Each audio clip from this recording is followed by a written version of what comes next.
भारत की एकता और अखंडता ही भारत को विश्व गुरु बनाएगी। भारत की गौरव गाथाएं युगों युगों तक सम्मान से गाई जाएगी।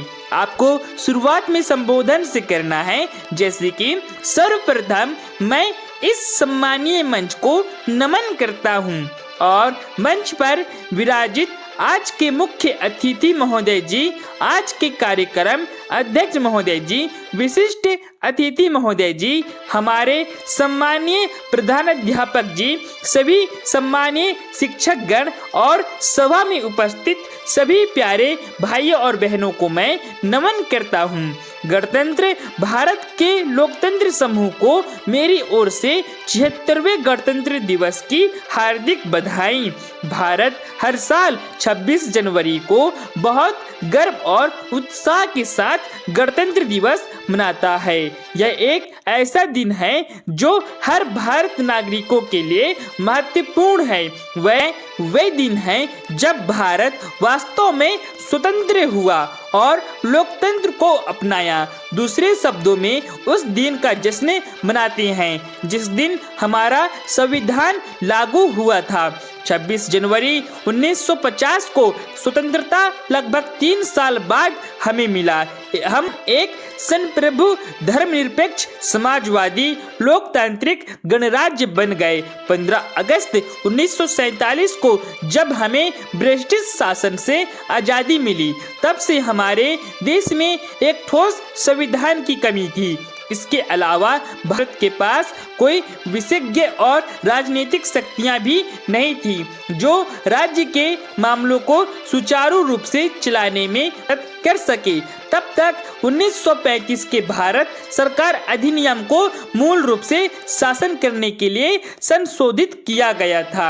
हालांकि वह अधिनियम औपनिवेशिक शासन की ओर से अधिक झुका हुआ था, इसलिए एक विशेष संविधान बनाने की सख्त जरूरत थी जो भारत के सभी मूल्यों को प्रतिबंधित करे। आज हम बात कर रहे हैं यशस्वी भारत के उस गौरवशाली संविधान की जिसकी नींव डॉक्टर भीमराव अंबेडकर जी द्वारा रखी गई थी। आज यही संविधान भारत की आत्मा है, या यूं कहें कि भारतीयों के लिए 1950 में तैयार किए गए नियमों, कर्तव्यों और अधिकारों की व्याख्या है।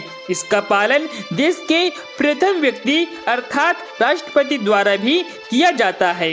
इस संविधान का सम्मान करना और इसे सर्वोपरि रखना हम सभी देशवासियों का मौलिक कर्तव्य है।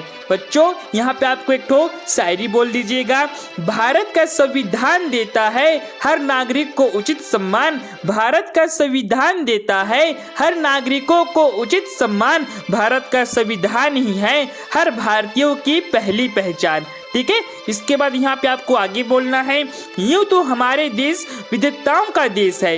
अनेकों धर्म, जाति, संप्रदायों, जनजातियों से मिलकर और एकता के सूत्रों में बंधकर 26 जनवरी को हम भारतीय राष्ट्रीय पर्व के रूप में हर वर्ष मनाते हैं। गर्व महसूस होता है जब हम कहते हैं कि हमारा संविधान विश्व का सबसे लंबा और लिखित संविधान है।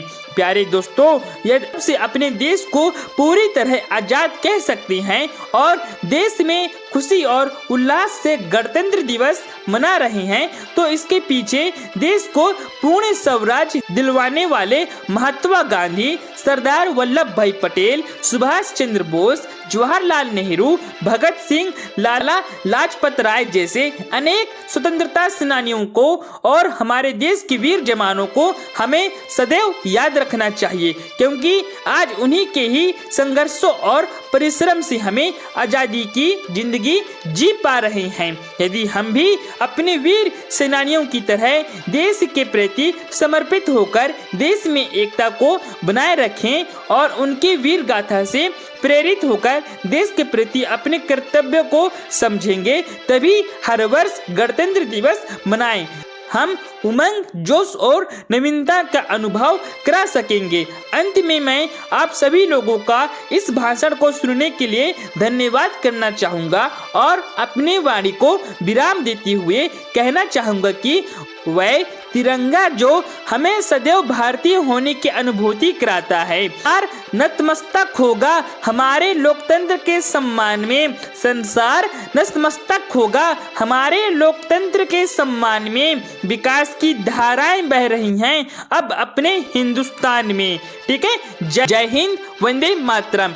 यह वीडियो आपको कैसी लगी कमेंट बॉक्स पे आप जरूर बताइएगा और इस वीडियो को अपने दोस्तों पे ज़्यादा से ज़्यादा शेयर कीजिएगा। तो चलिए दोस्तों, अब मिलते हैं आपसे अगली वीडियो में, तब तक के लिए जय हिंद, वंदे मातरम।